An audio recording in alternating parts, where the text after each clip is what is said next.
మన ప్రభువును రక్షకులైన యేసుక్రీస్తు నామములో మీ అందరికీ నా శుభాభివందనాలు. 26వ రోజుకి దేవుని మహాకృపను బట్టి ఈ యొక్క అరుణోదయ వాక్యపట్నం నడిపించిన దేవునికి స్తోత్రములు.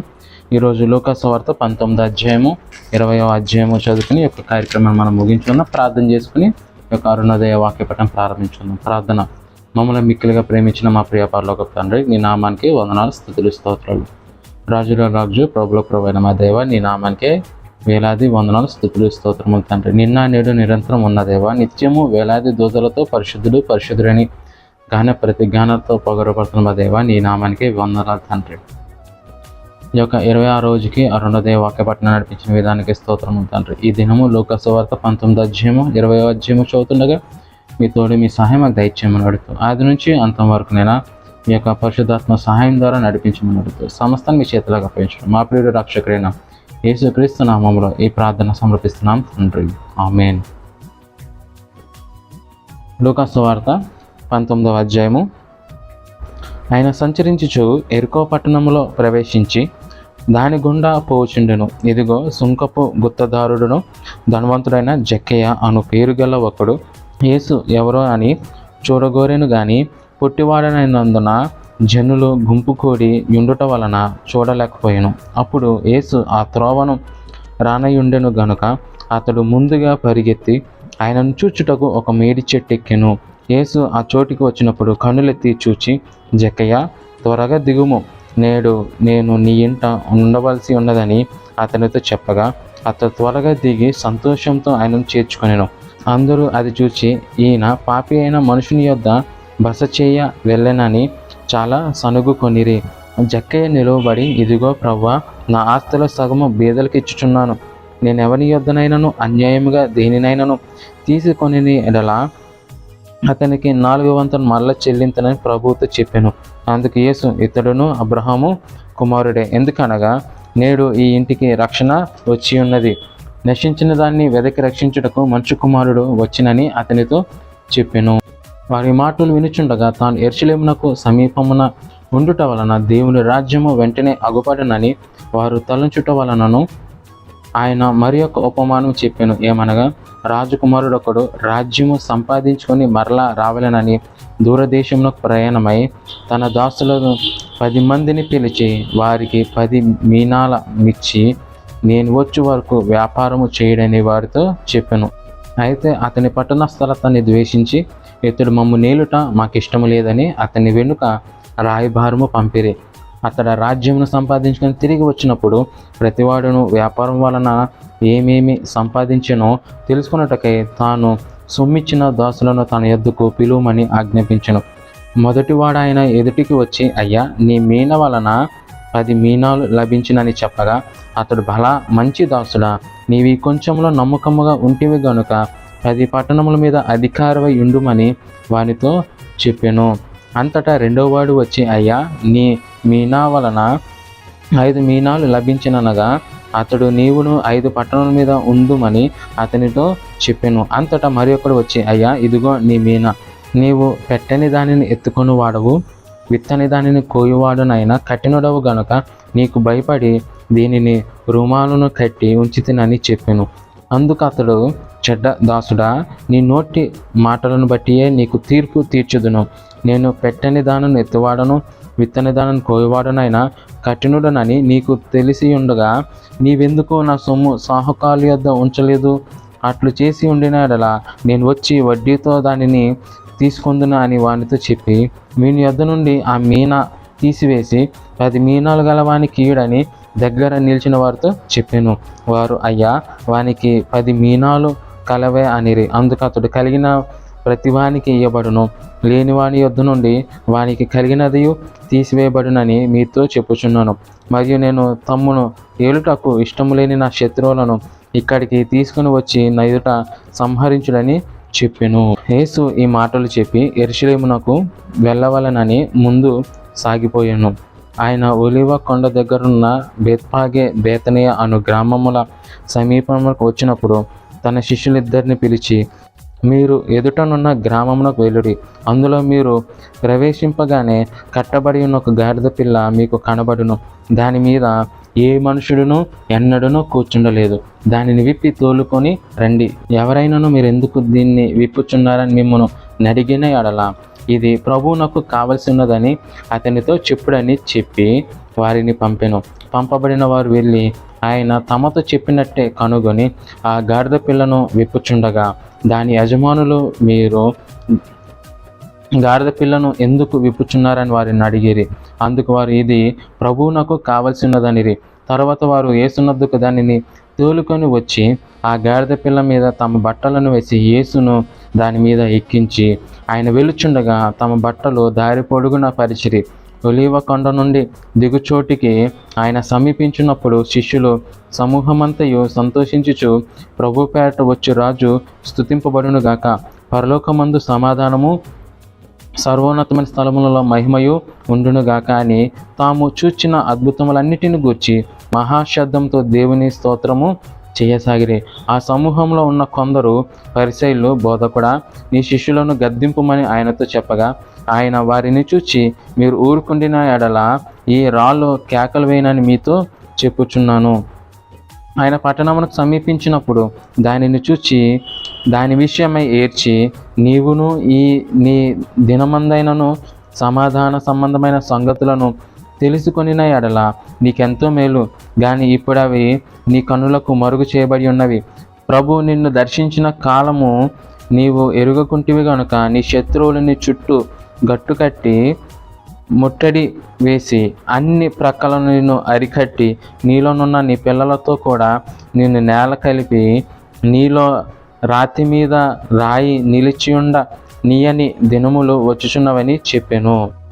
ఆయన దేవాలయంలో ప్రవేశించి అందులో విక్రయము చేయవారితో నా మందిరము ప్రార్థన మందిరము అని రాయబడి ఉన్నది. అయితే మీరు దానిని దొంగల గుహగా చేసిద్దరని చెప్పి వారిని వెళ్ళగొట్టి నారవించెను. ఆయన ప్రతిదినము దేవాలయంలో బోధించుచున్నప్పుడు ప్రధాన యాజకులను, శాస్త్రులను, ప్రజలలో ప్రధానులను ఆయనను నాశనం చేయ జూచుచుండిరి. కానీ ప్రజలందరూ ఆయన వాక్యమును వినుటకు ఆయనను హత్తుకొని ఉండిరి కనుక ఏమీ చేయవలనో వారికి తోచలేదు. 20వ అధ్యాయము. ఆ దినములలో ఒకనాడు ఆయన దేవాలయంలో ప్రజలకు బోధించుచు సువార్తను ప్రకటించినప్పుడు ప్రధాన యాజకులను, శాస్త్రులను, పెద్దలతో కూడా ఆయన మీదకి వచ్చి, నీవు ఏ అధికారం వలన ఈ కార్యం చేయుచున్నావో, ఈ అధికారము నీకెవడిచ్చెనో మాతో చెప్పుమని ఆయనను అడిగిరి. అందుకైనా, నేను మిమ్మల్ని ఒక మాట అడుగుదును, అది నాతో చెప్పుడి. యోహాను ఇచ్చిన బాప్తిసము పరలోకం నుండి కలిగినదా, మనుషుల నుండి కలిగినదా అని వారిని అడిగాను. వారు, మనము పరలోకం నుండి కలిగినదని చెప్పినాడలా, అలాగైతే మీరెందుకు అతన్ని నమ్మలేదని ఆయన మనలను అడుగును. మనుషుల వలన కలిగినదని చెప్పినాడలా ప్రజలందరూ మనలను రాళ్లతో కొట్టుదురు. ఏలైనగా యోహాను ప్రవక్త అని అందరూ రూఢిగా నమ్ముచున్నారని తమలో తాము ఆలోచించుకొని, అది ఎక్కడి నుండి కలిగినదో మాకు తెలియదని ఆయనకు ఉత్తరమిచ్చిరి. అందుకు యేసు, ఏ అధికారం వలన ఈ కార్యములు చేయుచున్నానో నేను మీతో చెప్పనని వారితో అనెను. అంతటా ఆయన ప్రజలతో ఈ ఉపమానము చెప్పసాగెను.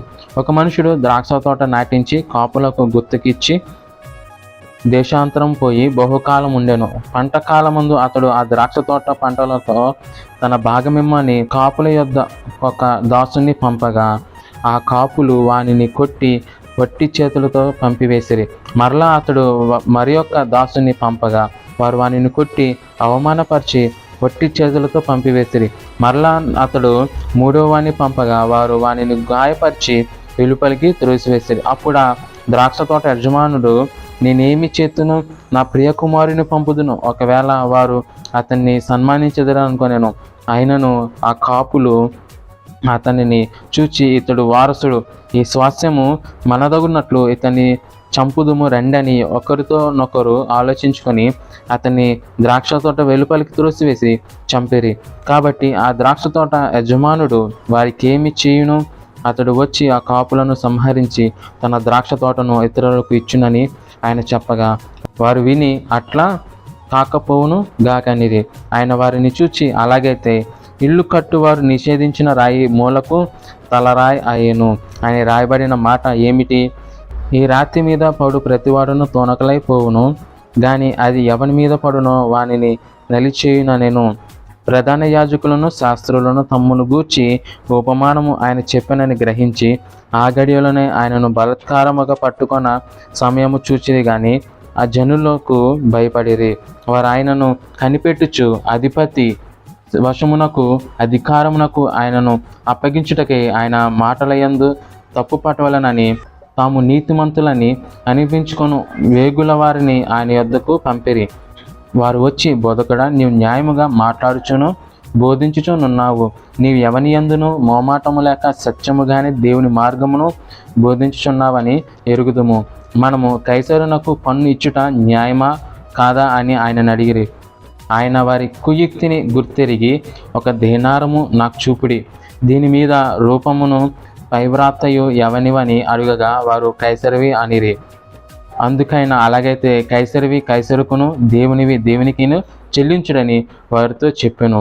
వారు ప్రజలెదుట ఈ మాటలో తప్పు పట్టనేరక ఆయన ప్రత్యుత్తరమునకు ఆశ్చర్యపడి ఊరికుండిరి. పునరుత్థానము లేదని చెప్పిడి సద్దుకాయలు కొందరు ఆయన యొద్దకు వచ్చి ఆయనను ఇట్లా అడిగిరి, బోధకుడా, భార్య బ్రతికి ఉండగా ఒకని సహోదరుడు సంతానము లేక చనిపోయిన ఎడల అతని సహోదరుడు అతని భార్యను పెండ్లి చేసుకొని తన సహోదరునికి సంతానము కలగజేయవలనని మోషే మనకు రాసి ఇచ్చెను.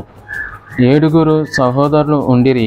మొదటివాడు ఒక స్త్రీని పెళ్లి చేసుకొని సంతానము లేక చనిపోయిను. 2వ వాడును 3వ వాడును ఆమెను పెళ్లి చేసుకొనిరి. ఆ ప్రకారం 7 ఆమెను పెండ్లాడి సంతానము లేకయే చనిపోయిరి. పిమ్మట ఆ స్త్రీయు చనిపోయెను. కాబట్టి పునరుత్థానమందు ఆమె వారిలో ఎవనికి భార్యగా ఉండును?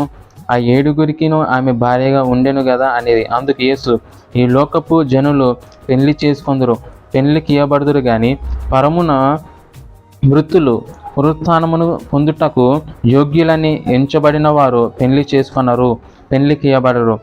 వారు పునరుత్థానములో పాలువారి ఉండి దేవదూత సమానులు దేవుని కుమారులై ఉందురు గనుక వారికను చావనేరరు.